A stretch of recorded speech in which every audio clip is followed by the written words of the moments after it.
नमस्कार दोस्तों, चैनल में आपका स्वागत। और आज का हमारा इम्पोर्टेंट टॉपिक है एंटीसिपेटरी बेल। इसको हिंदी में बोलते हैं अग्रिम जमानत, एक्ट पर सेक्शन 438 CRPC 1973।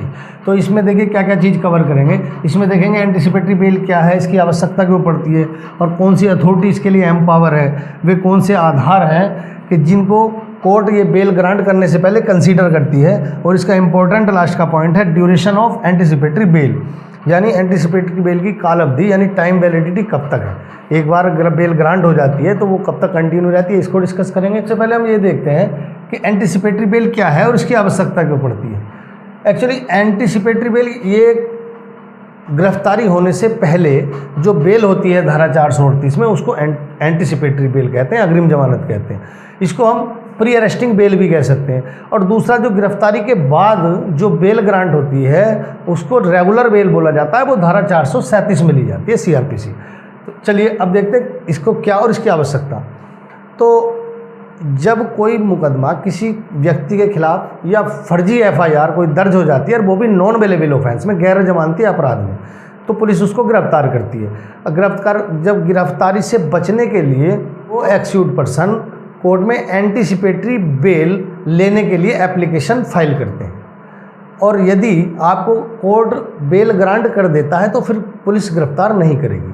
हालांकि बेल होने का मतलब ये नहीं हो जाता कि व्यक्ति निर्दोष साबित हो गया, उसके बाद कोर्ट में ट्रायल चलता है, वो बाद में क्या कोर्ट आदेश करेगा वो एक अलग बात है, लेकिन इस समय पुलिस गिरफ्तारी से भी व्यक्ति बच जाता है।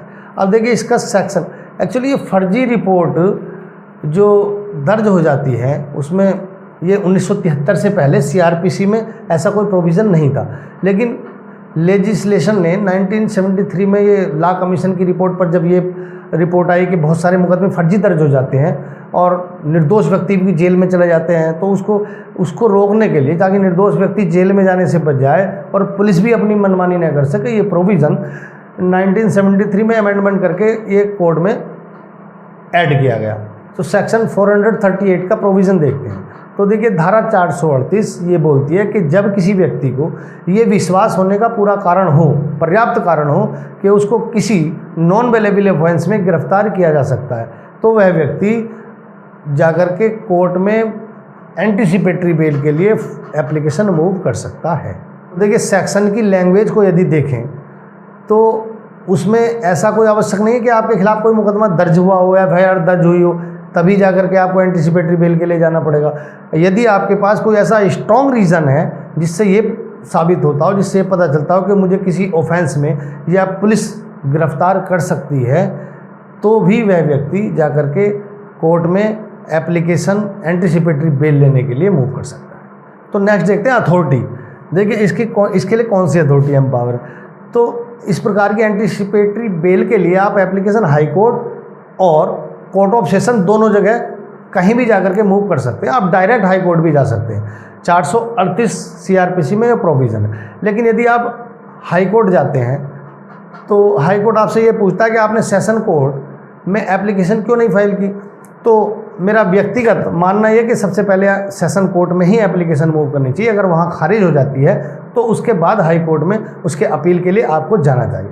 हालांकि ये कोर्ट की डिस्क्रिशनरी पावर है, मैंने पहले भी कहा, कोर्ट का विवेकाधिकार है, ये एप्लीकेंट का कोई राइट नहीं है। देखिए कोर्ट इस प्रकार की बेल ग्रांट करने से पहले कई चीज़ें कंसीडर करती है।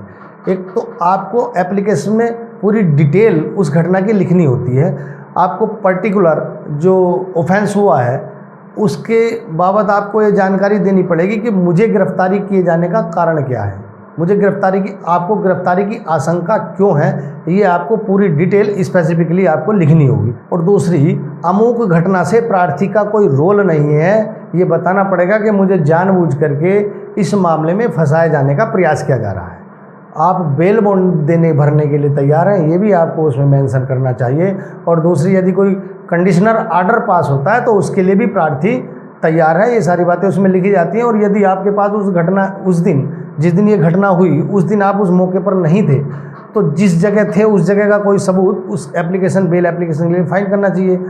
और आपके यदि एक्यूज्ड पर्सन ऑलरेडी बीमार चल रहा है तो उसके बीमारी के डॉक्यूमेंट्स भी उस एप्लीकेशन के साथ फाइल होने चाहिए। कोर्ट इन सब चीज़ों को कंसीडर करती है। इससे संबंधित कोई केस कोर्ट में पहले चला है और उसमें आपको बरी कर दिया गया है तो उसके डॉक्यूमेंट्स भी एप्लीकेशन के साथ फाइल करने चाहिए। और कोर्ट सबसे पहले जो कंसीडर करती है, देखिए वो देखती है कि अपराध किस नेचर का है। मान लिया 302 मर्डर का है या 376 रेप का है, तो बिल्कुल बेल एंटीसिपेटरी बेल आपको ग्रांट नहीं की जाएगी। और मामला यदि 307 या 308 का है तो कुछ मामलों में 10% मामलों में मैं मानता हूँ कि बेल दे दी जाती है। लेकिन यदि कोर्ट को ऐसा महसूस हो कि इस व्यक्ति का एक्यूट पर्सन का 1% भी मामले से कहीं जुड़ाव है, कहीं शक है, तो कोर्ट बिल्कुल भी उस व्यक्ति को बेल ग्रांट नहीं करती। तो देखिए कोर्ट कंडीशनल ऑर्डर पास कर सकती है, जैसे कि वो एक्यूट पर्सन उस व्यक्ति को जिसने कंप्लेंट दी है डायरेक्ट या इनडायरेक्ट रूप से धमकी नहीं देगा, उसके गवाह को प्रलोभन नहीं देगा, उसको तोड़ने का प्रयास नहीं करेगा या उसके किसी सबूत के साथ छेड़छाड़ करने का प्रयास नहीं करेगा।